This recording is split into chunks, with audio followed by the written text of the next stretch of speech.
Hey, we're live back again from Kulturen, day 2 of the Preserve, Use, Develop conference about ecclesiastical heritage international conference. I'm standing here with Jono Hart, who works with a special project. Welcome. Well, thank you for having me.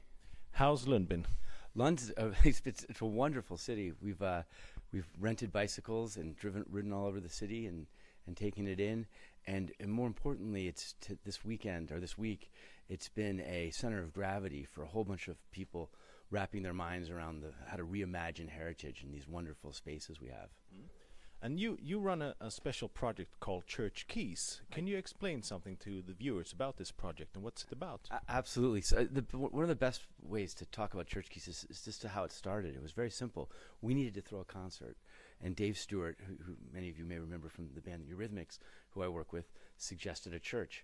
Now, I thought that was a horrible idea because as an American, that's not a place that we would go to throw a concert and have beer and et cetera.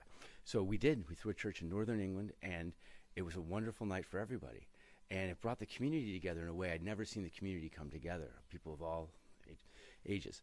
So that led to another concert in a church. And at that concert, someone came up and said, I volunteer for a group that has other churches. I said, how many other churches? And the answer was 350 churches that are sitting redundant, empty, unused. And so we started throwing shows in those churches, and we thought about them as community centers. We thought about that if we bring art into the building, art will attract people. And we did that. We've had gallery shows and mostly concerts. We focus on music. And so all over England now we've had concerts and are operating a venue in the center of London so that we have a way to take this message that there are hundreds, or actually literally thousands of these wonderful buildings waiting for us to use them in new and different ways.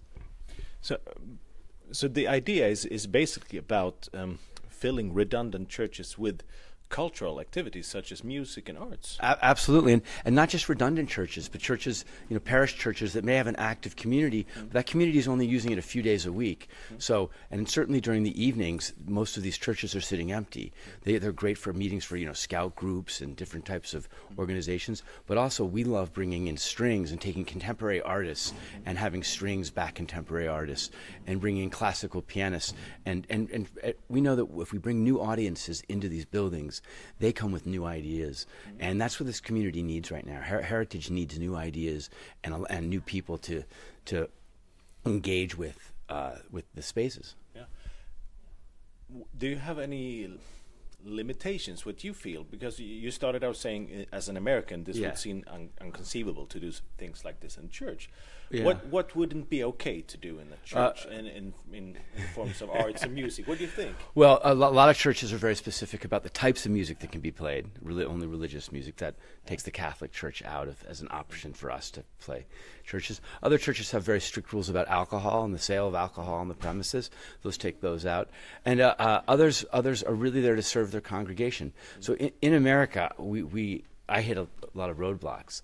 In England, we hit 0 roadblocks. Every answer to every question was yes. So I said, hey, can we throw a concert? Yes. Can we sell alcohol? Yes. Can we do it on a Saturday night, even though you have people coming in on Sunday morning to pray? Yes. As long as you clean up. And we did.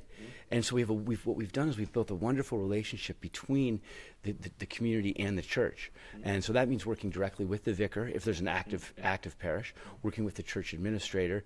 And then in the case of these redundant, empty churches, we work with the local volunteers. Every church, it's interesting. Every heritage space has a group of people that care for it, and they care for it dearly. We're trying to bring solutions to those people. They're struggling right now. Heritage is struggling. Every one of these buildings, I can tell you right now, they all need a new roof. They are all crumbling, and they all need millions and millions of krona, pounds, dollars, whatever, to keep them alive. And it's only going to be through the community coming together around them. The government's not going to do it anymore, we know that. Organizations that were putting a lot of money into heritage are no longer doing that. So we're here to bring a message of everyone getting together and doing this together. And that's why we're here in Lund today, just to spread that message.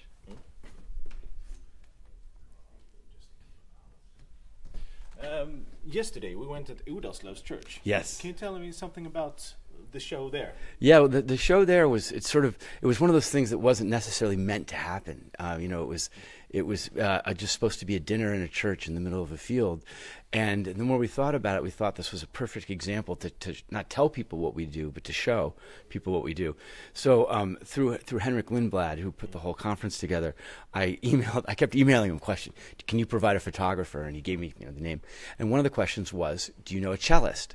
And the cellist, it turns out, was part of an orchestra, a local chamber orchestra. And so we had a quartet. We had him arrange a quartet for us.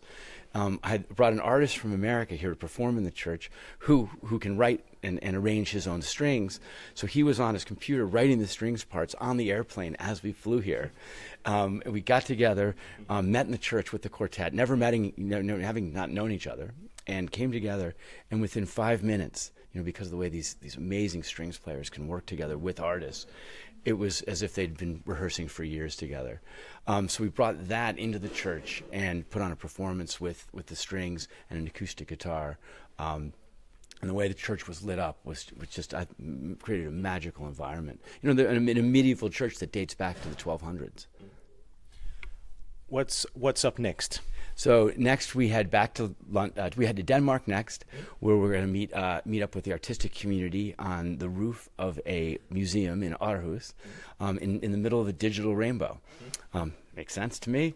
And so we're going to and then go to Copenhagen, where we're going to continue to meet up with the artistic community. There's a whole group of people who are using heritage spaces across Scandinavia.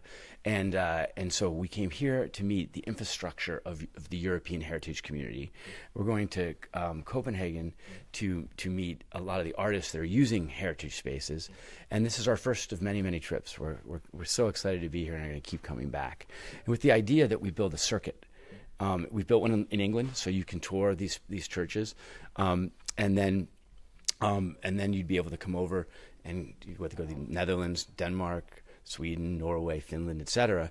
And we just slowly are going to go around the country connecting these dots to create not necessarily a different path, but an alternate one. So in between the big concerts you do for your fans with the big sound, big stadiums or arenas or even theaters, whatever it might be, bringing that and playing it in a church or heritage space is a remarkable experience for the fans and the artists as well. And reimagining the types of instrumentation that you use. So strings, horns, and voices in a church just soar. So. Thank you, and good luck on your mission. Well, thank you very much for having me, and had everybody out there, and we look forward to seeing you at a Church Keys concert soon.